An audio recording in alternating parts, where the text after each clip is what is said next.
और इसी बीच बड़ी खबर आपको बता दें, बिहार में नई शिक्षक नियमावली बनकर तैयार हो चुकी है। बिहार विद्यालय विशिष्ट शिक्षक नियमावली 2023 वेबसाइट पर अपलोड कर दिया गया है। शिक्षा विभाग की वेबसाइट पर ये अपलोड किया गया है, जिसमें बहाली, तबादला, अनुशासनात्मक कार्रवाई के लिए ये नियमावली तैयार की गई है। और ये नियमावली बिहार विद्यालय विशिष्ट नियमावली 2023 कहलाएगी। विभाग में अपने द्वारा चयनित एजेंसी के माध्यम से अब परीक्षा ली जाएगी। कार्यरत शिक्षकों को अब विभाग परीक्षा लेगा। 1 साल के भीतर ही परीक्षाएं ली जाएंगी। प्रत्येक शिक्षकों को परीक्षा उत्तीर्ण होने के लिए 3 मौके दिए जाएंगे।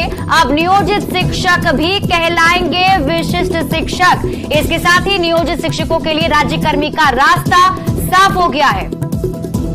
रजनीश हमारे सहयोगी अधिक जानकारी के साथ जुड़ चुके हैं। रजनीश, ये खबर कितनी महत्वपूर्ण है उन शिक्षक अभ्यर्थियों के लिए और जो शिक्षक कार्यरत हैं उनके लिए?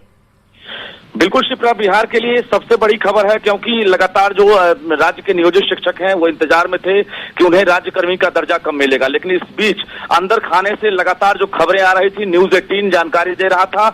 इसी के साथ न्यूज 18 की खबर पर मुहर लग गई है, क्योंकि सबसे पहले हमने कहा था कि राज्य के जो 4 लाख नियोजित टीचर हैं उन्हें राज्यकर्मी का दर्जा दिया जाएगा। तो पहला स्टेज पार कर गया है शिक्षा विभाग। ये बड़ी खबर हम दे दें कि अब राज्य के जो नियोजित टीचर हैं अब वो विशिष्ट टीचर कहलाएंगे, क्योंकि उनको लेकर जो है अब स्पेशल यानी शिक्षक नियमावली 2023 जो है तैयार कर लिया गया है और उस नियमावली को वेबसाइट पर भी अपलोड कर दिया गया है। यानी इसके तहत अब जो है नियुक्ति, स्थानांतरण या अनुशासनात्मक कार्रवाई के साथ साथ जो अन्य जो कार्रवाई है वो अब इस नियमावली के तहत की जाएगी। बता दें आपको कि अब नियोजित टीचर को सिर्फ और सिर्फ एक दक्षता मोड में जो है परीक्षा पास करनी होगी, जिसको लेकर इस नियमावली के लागू होते ही 1 साल के भीतर परीक्षा ली जाएगी। यानी 3 मौके दिए जाएंगे उत्तीर्ण होने के लिए। अगर 3 मौके में अगर शिक्षक पास करते हैं तो वो राज्यकर्मी बनेंगे, अगर वो फेल कर जाते हैं तो वो सेवा से मुक्त कर दिए जाएंगे। तो ये बड़ी जानकारी हम राज्य के नियोजित टीचर्स को दे दें कि अब वो राज्यकर्मी बन सकेंगे। इसको लेकर अब ज्यादा दिन नहीं, बल्कि अब सीधे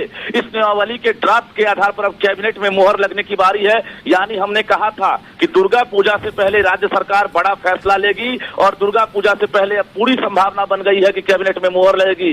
इसके तहत अब जो है जो वेतन दिए जाएंगे, आपको बता दें वेतन निर्धारण की भी सूची जारी कर दी गई है। जो अभी राज्य सरकार यानी शिक्षा विभाग ने अभी जो अधिसूचना जारी की है उसमें कक्षा 1 से 5 तक के जो विशिष्ट शिक्षक होंगे उन्हें 25,000 रुपए दिए जाएंगे। कक्षा 6 से 8 तक के जो विशिष्ट टीचर होंगे उनका मूल वेतन 28,000 होगा। कक्षा 9 से 10 के जो होंगे उनका वेतन 31,000 होगा। इसके साथ साथ जो महंगाई भत्ता है, चिकित्सा भत्ता है, मकान भत्ता, किराया भत्ता, परिवहन भत्ता, ये अलग से दे होगा। कुल मिलाकर ये कहें कि 50,000 से लेकर 55,000 से लेकर 56,000 तक जो टीचर हैं उन्हें अब वेतन मिलेगा। और ये बड़ी खबर है राज्य के नियोजित टीचर्स के लिए। अब इसी के आधार पर बहाली होगी और अनुकंपा का भी लाभ मिलेगा। तो कुल मिलाकर नई शिक्षक नियमावली बनकर तैयार हो गई है। अब नीतीश कैबिनेट में सिर्फ मोहर लगने वाली है और दुर्गा पूजा से पहले माना जा रहा है कि अब जो है राज्य के नियोजित टीचर्स जो है वो अब राज्यकर्मी का दर्जा प्राप्त कर सकेंगे। शिप्रा, बिल्कुल रजनीश, जो मांगे लगातार उठाई जा रही थी,